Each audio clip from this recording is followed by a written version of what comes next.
Right, live from the Nieux. Welcome everybody. We are here with the What's New Podcast, and we're going to have a very interesting conversation. I'm here with Terri and Nieux Dreyer, who are founding partners of NANO.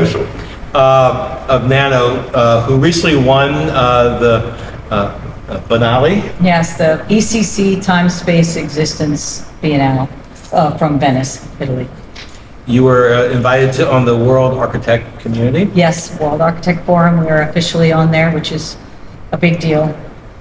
And October 5th and 6th, you just hosted a big conference here in New Orleans, Shaping New Orleans. The city of New Orleans brought together a whole global network of folks down here in the city to talk about resiliency. And more importantly, we know each other since high school. But yes. Before we begin, brag about your company and yourselves, please. Sure. I'll go first. Please. Okay. We found the boss. Nieux and Terri Dreyer, we have a architecture firm, NANO, founded in 2001, and we've been around for 22-ish years, if not more.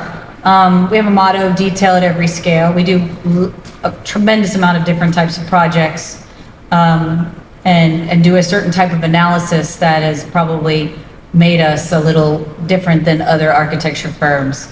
We're very proud of the award that we won in 2021. We were asked to exhibit in Venice, Italy, for the Biennale.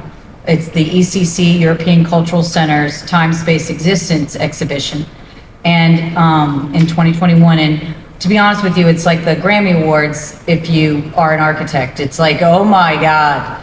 For example, Zaha Hadid was in the same year as us. She won for material, but we won for the architecture award. Just saying. And That's a big deal. That is a big deal. That's a big deal. We don't know how we got picked. They don't tell you how you're selected, but it's usually you have done something different. At that time, we had gotten some national attention for getting a tremendous amount of architects in the city to sign up for the AIA 2030 Challenge, which is a national challenge to be net zero by 2050. And that was a big deal, as well as we've been making some big headroads down in New Orleans for some modernity in buildings that we've done. And they asked us to do a Shaping the City conference in Venice, and then asked us to do one in Chicago, and then we were asked to do one in New York. And through that, they asked if they could come to New Orleans in 2023 and bring a lot of the architecture people from the 2023 exhibition over to discuss what the global leaders and architects and engineers are doing about climate change and resiliency, which was pretty phenomenal. We had field operations here. We had LeMay, which is another huge architecture firm out of Montreal. We had the head of UNESCO, which is the Structural and Civil Engineering sort of association from Europe here. Wonderful man from Denmark, hilarious, Nikolai. We had Michael Heck came and spoke. We had NANO spoke. Charles Sutcliffe, the director of, he's the chief resiliency officer, thank you, for the state of Louisiana was here. The head of FEMA showed up, which was exciting. Anyway, it was a great experience. We were so happy to partner with the ECC. So to frame the conversation, climate change is one of the most significant challenges we're going to face. Yes. We live in a city with floods and hurricanes, wildfires all around the country. And it's only going to grow. Today we want to talk about what are innovative ideas that basically solve this. You know, we've heard the problems, how can we solve it? But I do want to start off with, what are New Orleans' specific vulnerabilities? So I'll go ahead and start this one. And going back to sort of the lecture and partially what we focused on is, while climate is a major change, how does climate also impact our other vulnerabilities, our economy, our government, our culture? I would say right now, in accordance with our sort of analysis and what we learned from going to Venice, was this idea of being on an island. And actually, it's the lack of land or the loss of land, and the compilation of that on top of a tourist-based society which is shrinking our options, right? Just from all of those levels, from economic to our culture, because people are getting forced out and the land is shrinking and density is going to have to increase. And then we said, because I don't want to emphasize all the threats, how do you turn those threats into positives? I'll turn it over to Terri now. So part of our exhibition was called Submerged Experience, where we actually took a look at what was it like to be in New Orleans at this time? What was the space of New Orleans? What is the existence? And one of the biggest vulnerabilities that we have is our culture worth saving? And yes, our culture is worth saving. New Orleans is probably one of the most premier, unique opportunities for anyone to get to experience. I'm going to say that full stop. And so the way that we looked at New Orleans and our topography, and then we put Venice on top of it, we then created this architecture from the ceiling that made you feel smaller, and then put a 20-minute loop with the Mardi Gras Indians and the beautiful sounds of New Orleans on a 15 by 10 foot huge LED screen. Point is that we were trying to show you what the experience of the submerged is and how important it is to save our culture.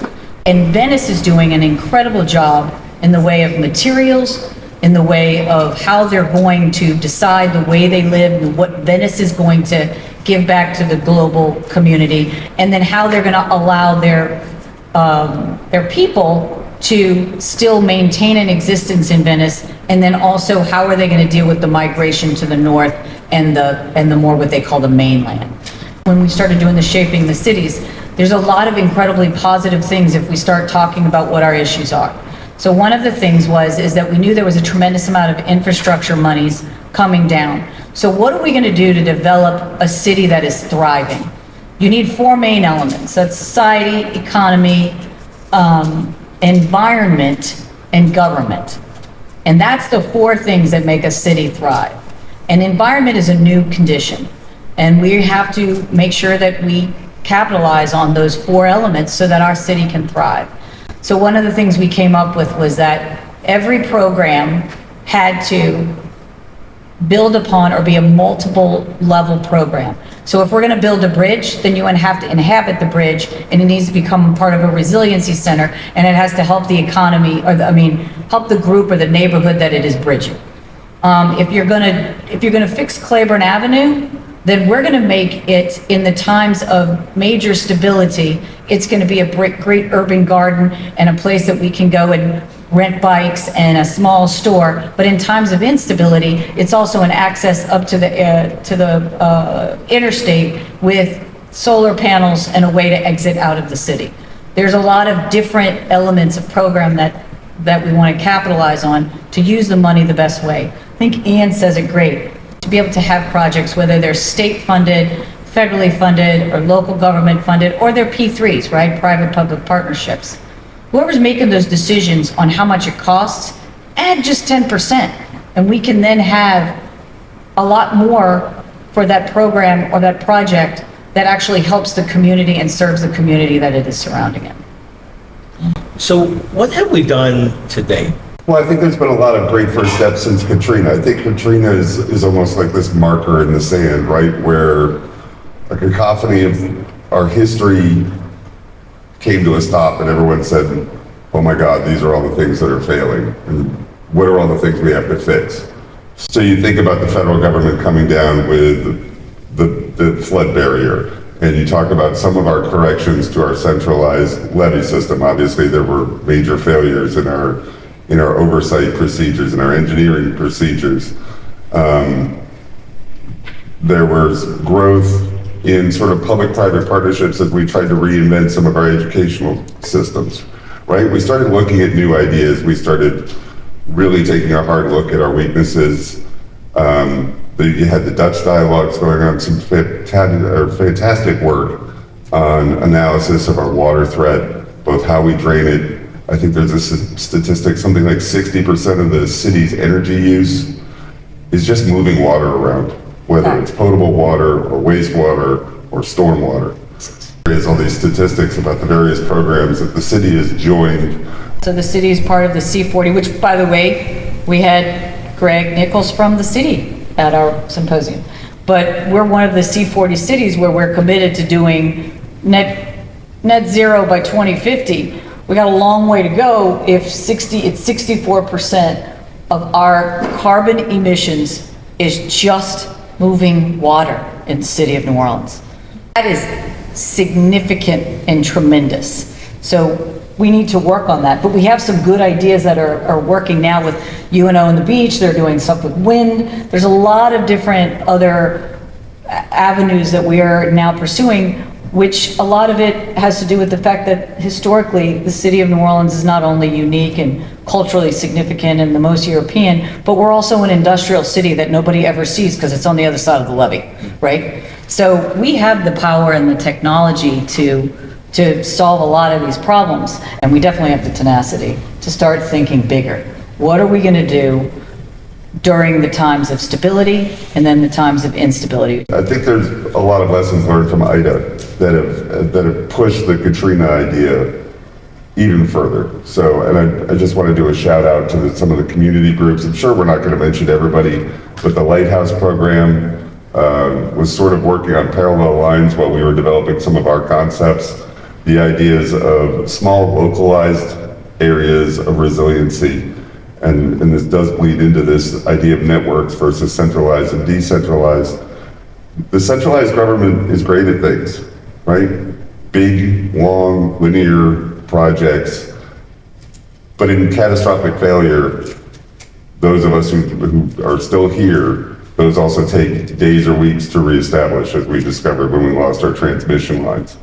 When you start looking at decentralized programs, you can start filling in for smaller segments of that, where you can have public-private partnerships are now filling in for, say, school systems, or you move into the next realm of a smaller scale, which is this network idea where you're starting to look at microgrids, or this idea of small communities becoming more resilient in known pods, where then the centralized system, once it gets back online, can come back and support. What cities around the country are doing it well? What are models? Let's go a little bigger. Or global? Globally. You know, Who do we want to be like? Amsterdam is doing a pretty phenomenal job. What are they doing? They've got an incredibly great waterway system. Anyway, they're doing a great job. And Venice has done some pretty amazing things with the way that they're able to stabilize their architecture. They've got some great materials. We've learned a lot from them with our saltwater intrusion, that kind of information. That came actually from them years ago, hundreds of years ago. But you can't say that there's one city that's doing it really well. I think everyone has different issues, and everyone's doing things or trying out things more than others. Miami, for example, they went ahead and they lifted all of their highways. They just forgot to give money to the owners of the buildings and the properties. So now their highways and their roads are higher than their buildings. And so all the water is now flooding their houses, right? So those are things you learn. It's a mistake. It's a mistake, but it's a lesson learned. That doesn't mean that it's a bad thing. They had the initiative to do it, right? That's huge. That the state of Florida is like, hey, Miami's worth saving. Let's figure out ways that we can you have to start somewhere. Quite honestly, Charles Sutcliffe in the state of Louisiana, what we're doing for our coastal erosion, if it continues on, and the political hoopla they had to go to get there, they're doing a phenomenal job. They're doing amazing trying to rebuild everything back and still maintain our wonderful fisheries and our oystermen and making sure that they still have sustainable businesses. I mean, they've done a great job. So there's pockets of good. It's just that I don't think everybody's coming together to talk about it. The issue is that I don't think that the global leaders and the politicians are really communicating in a cohesive sense, so that you may be doing things on a small scale, but you also need to do things on a large scale, and they need to be combined together.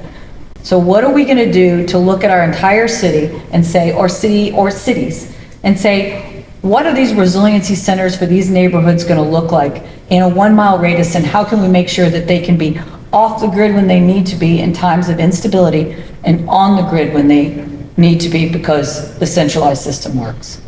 It takes everybody coming together to really talk and make sure that it gets out there to the decision makers. What would be 3 ideas if we had money that we could do here in New Orleans? Make the ask. What are the 3 big ideas? Or a couple big ideas? A couple big ideas. I don't think we're alone in this idea, but I think number 1 is safe harbors for our coastal communities. If we think about some of our greatest strengths, and I touched on it before, but I didn't explain it very far. Part of the precedent when we went to Italy was the idea that this city that was once, I don't remember what its original population was, it's now 500,000. 500, it's now 50,000 because it's too expensive to live there for the locals. And it's a tourist-based economy. So the locals work there each day, get on a car or a train, go to the North Shore. Between sea level rise and our dependence on tourism, if we don't act appropriately, we can be that future Venice, where everyone lives on the North Shore and a bunch of tourists come to great fun New Orleans. So if I were to put a project in front of somebody, I would say, how are you going to support our fishermen, our seafood, our seacoast, our sportsman's paradise, as we call it? And I guess the other project is, how do you maximize our industrial knowledge that we already have?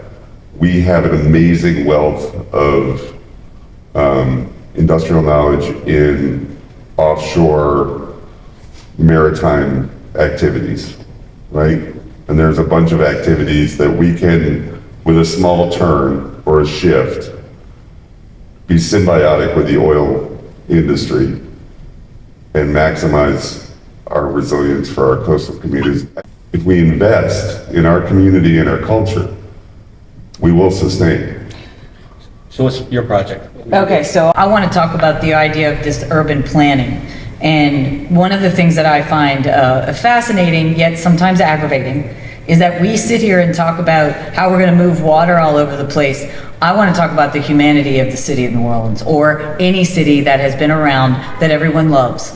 What are we going to do for the humanity? How are we going to plan better? And if I was going to do an ask, I'd say I want resiliency centers. I want to put back our neighborhoods that have been disproportionately separated, whether it was from a highway, a physical highway, or whether it was from a disparity of economy.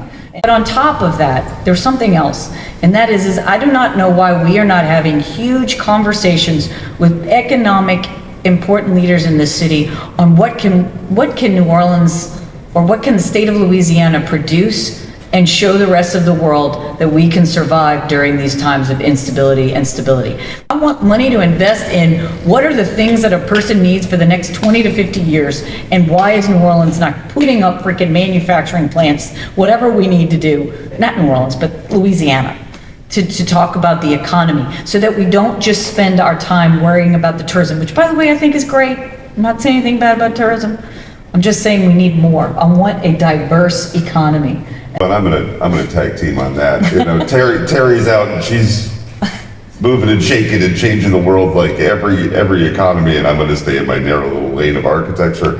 But why isn't nano architects and physicists and universities and engineers coming up with how to retrofit a home, how to make our homes more resilient so that we can afford to live here? Why is that not happening?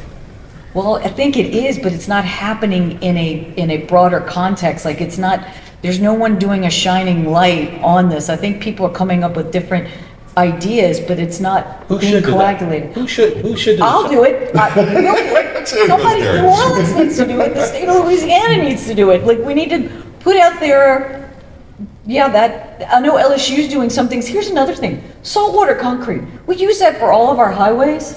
Why in God's name are we not figuring out a way to make it less expensive so that we can put it for our houses in the foundation? So when the water comes, we don't have to worry about the cracking. Like, why? So why not? I've already done it. I'm already making it. To go back to your question, you have a ton of professionals. And you were talking about what city is leading.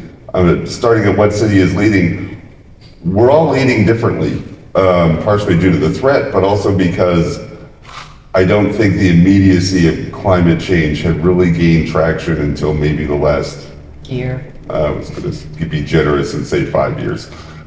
So I think, and the reality is the threat is actually lapping at the beaches of major coastal cities around the world. So we're all scrambling, and everybody's coming up with major ideas and minor ideas and little ideas.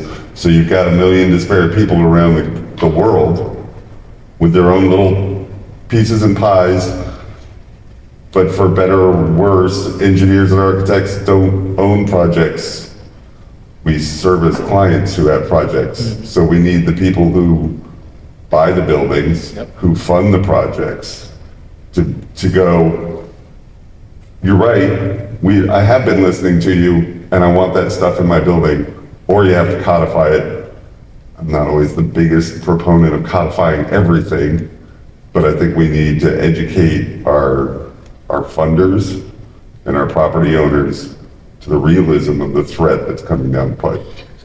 So this brings up another question. We'll come back.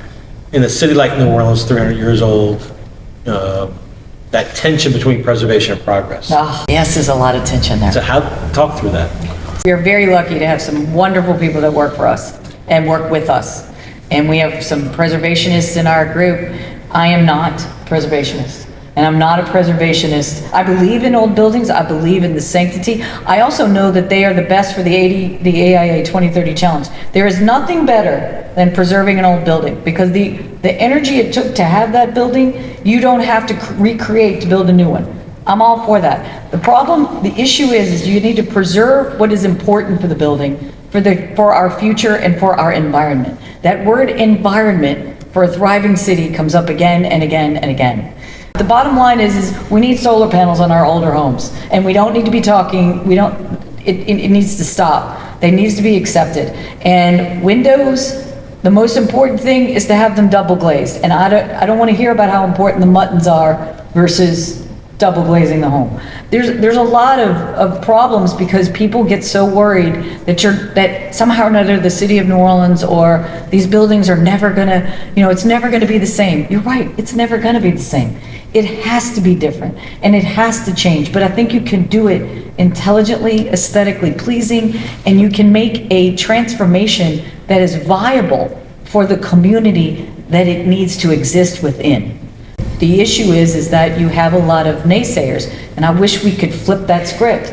You talk all the time, it's like, what are we gonna do to make things, what are we gonna do to make this spin to be a positive? There is so much positive about admitting that we have a problem, because that means that everybody can come together and fix the problem.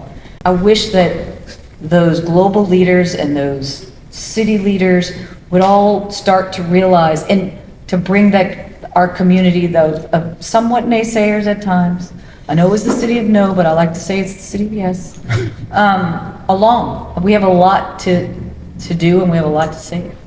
What do you think? Yeah.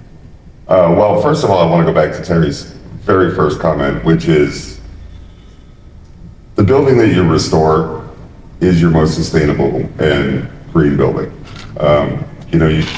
You are talking about a 300-year-old building. I don't think NANO's done more than a half a dozen new construction projects in 25 years, because you don't build a lot new here.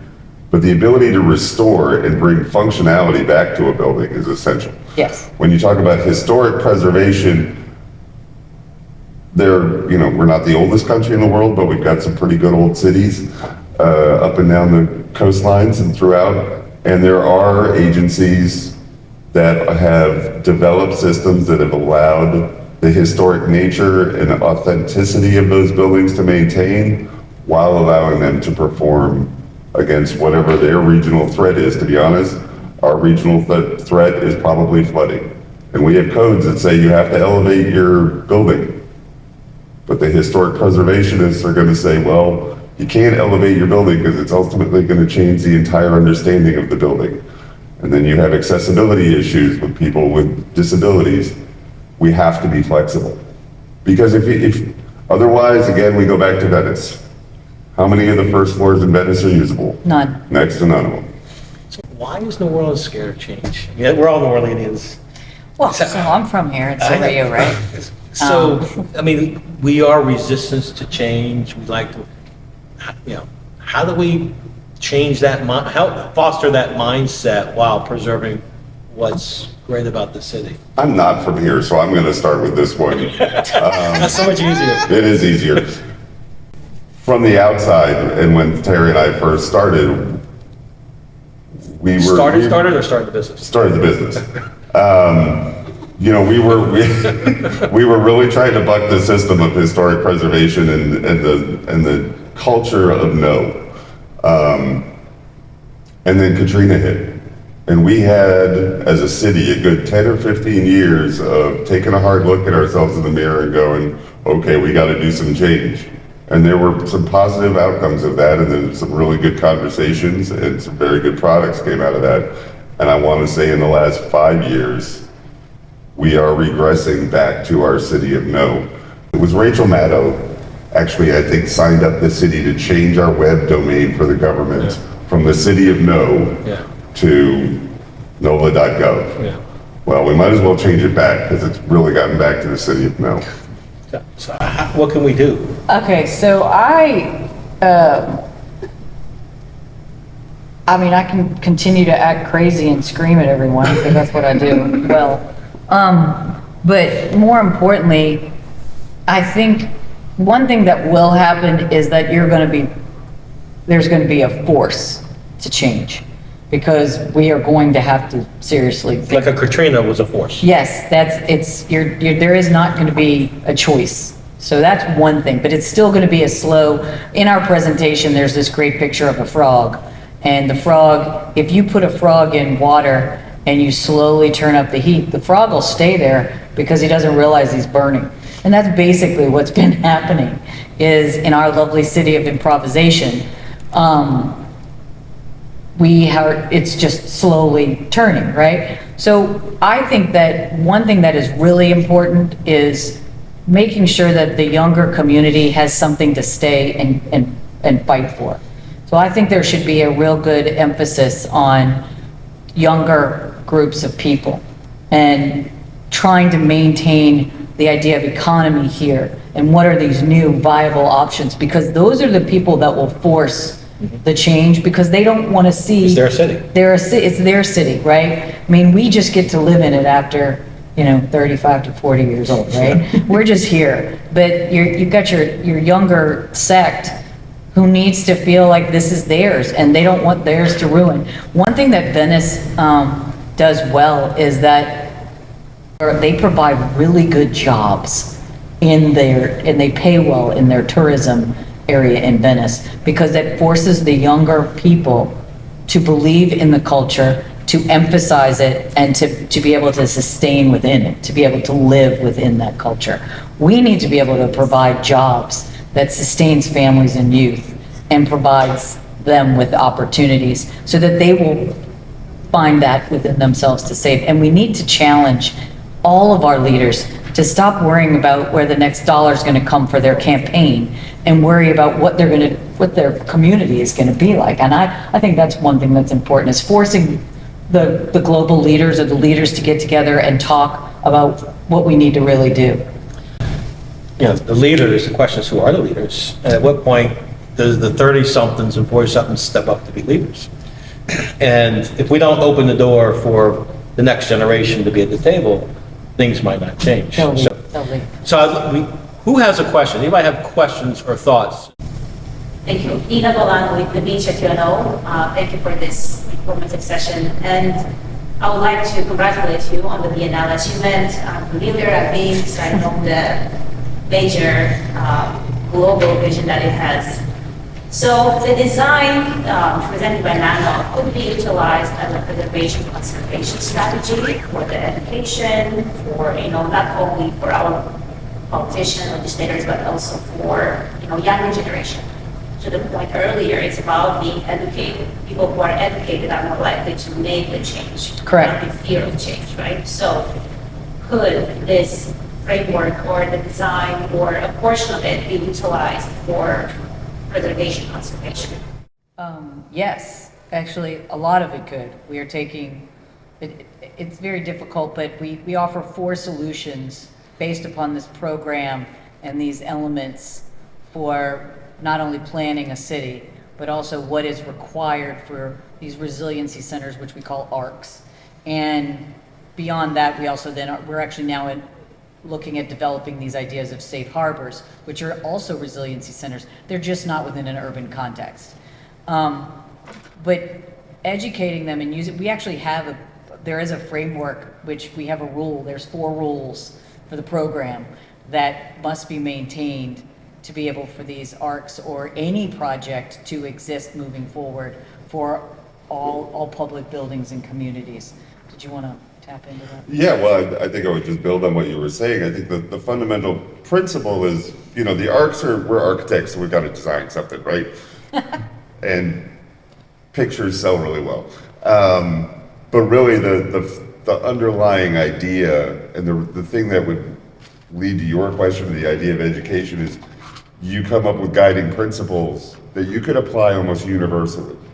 How does this project, any project, answer these 4 questions? It could be historic preservation, it could be landscape, it could be a renovation of your house, it could be a new house, it could be public projects. It could be a highway. And say, does it check all the boxes? Then you figure out what it looks like. Aesthetics are fun, but they're not always the most important aspect. Let's solve the problem. I was asked once, why do you love architecture? And I'm like, it's occupiable art that serves a function. So you get the complexity of being an artist while also an engineer and a problem solver all at once. And I think that's why most architects love the profession, is partially the problem solving. So how do you fit this program into whatever your project is? And unfortunately, too frequently, the first thing to drop out is resiliency and sustainability. All these high-minded ideas, which are no longer high-minded ideas, they're essential. Right. And we have to change the way we think about sustainability.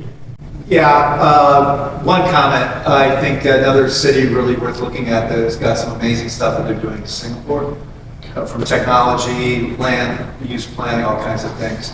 But my question is, the arcs that you designed, each of them is extraordinary in their own right.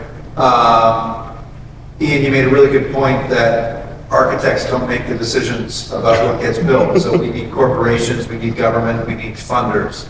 So what do you think, you must have thought about this, what is the next step? How do we get the Bayou St. John arc or something like that? How do we get that built in the next 2 years? Go.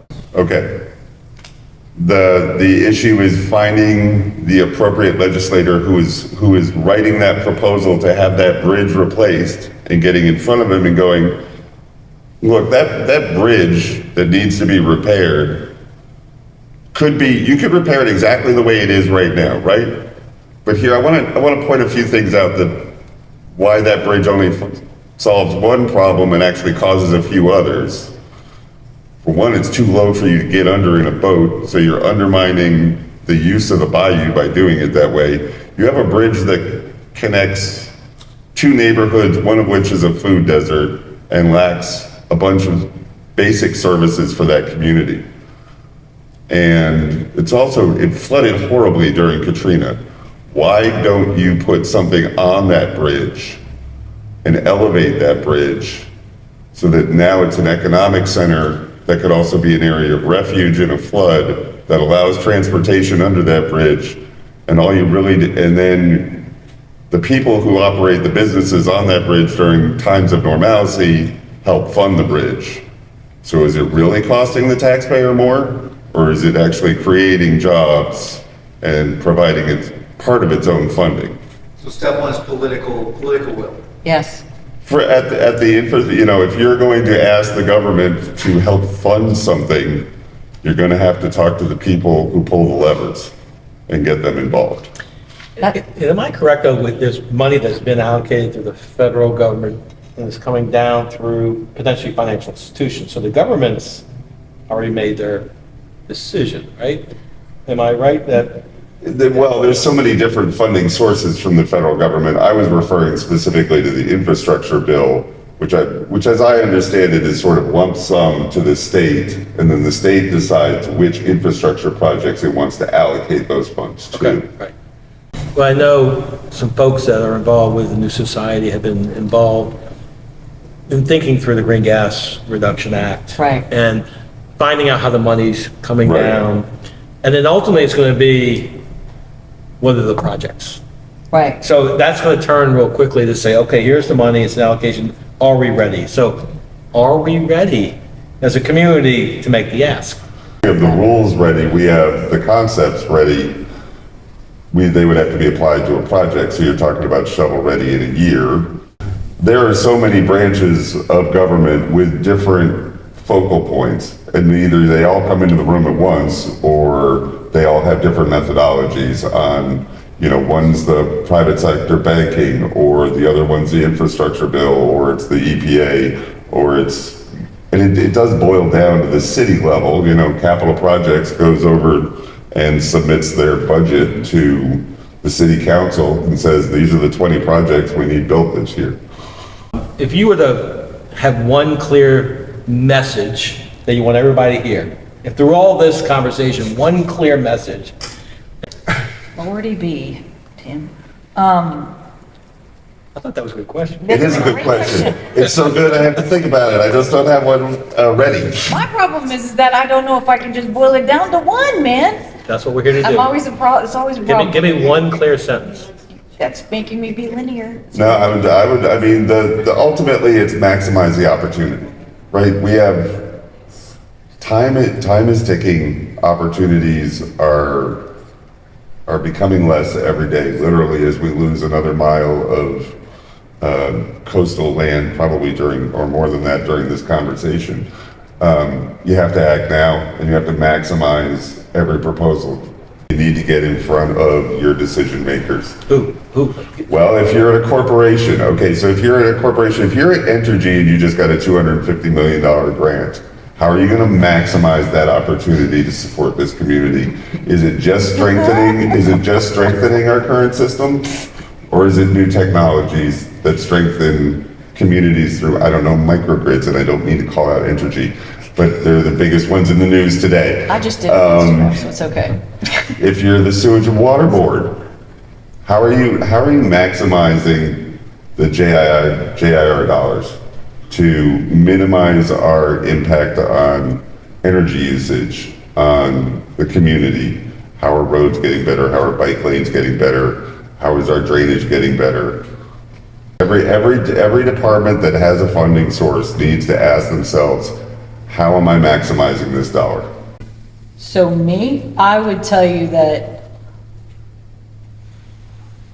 I would kidnap all of the government officials, all the people who write and sign the bills, and I'd put them in a room, and I would say, you have to listen and you have to draw, and you need to give me 8 hours of your time. And those people have to listen, and they have to draw, and they have to write. They have to actively participate. So listen and participate. And they need to participate in solving problems. And that's what I want after I kidnap them. All right, let's end it with some optimism. Oh. When the money comes down, the projects get in, you guys do all this work. Tell me, I have a 16-year-old daughter, y'all have a 15, 14-year-old. What's their life gonna be like in 40 years?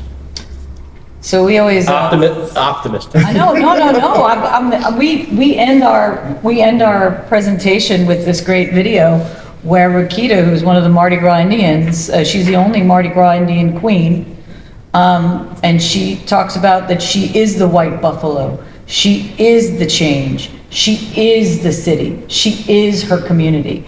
And I would end it with, those 16-year-olds are the white buffalo, which by the way is this beacon for the Mardi Gras Indians, but as this change agent for them. They are the future, and they have to participate, and we have to show them how positive it is. I don't understand why we're not talking about this, even though everybody's afraid to talk about it and all these negative things are happening. This is where the opportunity comes in. And I mean, you need to take whatever is negative and make it a positive. It's a problem that we have to solve. I don't understand why anybody's not excited about solving the problem. That is huge. And they want to be involved. So they're the future. And we need to show them that We need to reach them. we need to find them, reach them, and glorify in them, where they can listen, focus, and participate. Every problem has a solution, and a problem is an opportunity. Yes. And if I had to give a message to my kids, that would be it. Because this generation is informed, and they are demanding change. Change is coming, folks. And these kids are going to drive the bus. I hope we point them in the right direction and give them the tools that they are going to need to make it happen. We need to keep We got to open the doors. We need to keep them here. We need to drive economy. We need a new society. One final really important question. Really important question. What is your favorite po' boy and where? I don't even know if this place exists anymore, but Don Malisi's, Yeah. and it's always, Yeah. I mean, I'm sorry, but it's the fried oyster po' boy. All right. I want lettuce and hot sauce and butter. I don't want mayonnaise, and I don't want any tomatoes. That is my favorite all-time po' boy. The hot sausage poor boy, Parkway Bakery, I'm sorry, it's just one of my favorites. It's absolutely delicious and it does horrible things to my insides, but I can't stop ordering it. And then a buddy of mine that I gotta do a shout out, I'm pretty sure it was Lenny's on Carondelet. Yeah, oh God, yeah. I had just an amazing meatball sub there the other day, or meatball poor boy. Meatball with Lenny's, that's a good one. I go shrimp po' boy Don Malisi's. I've never heard the oyster po' boy, but shrimp po' boy Don Malisi's or roast beef at Parkway. But those are easy. Right? Yeah. But meatball at Lenny's, that's going to go in That the Hall was of Fame. good, man. All right. Thank you very much. Hope everybody's having a nice Sunday night. Thank you all.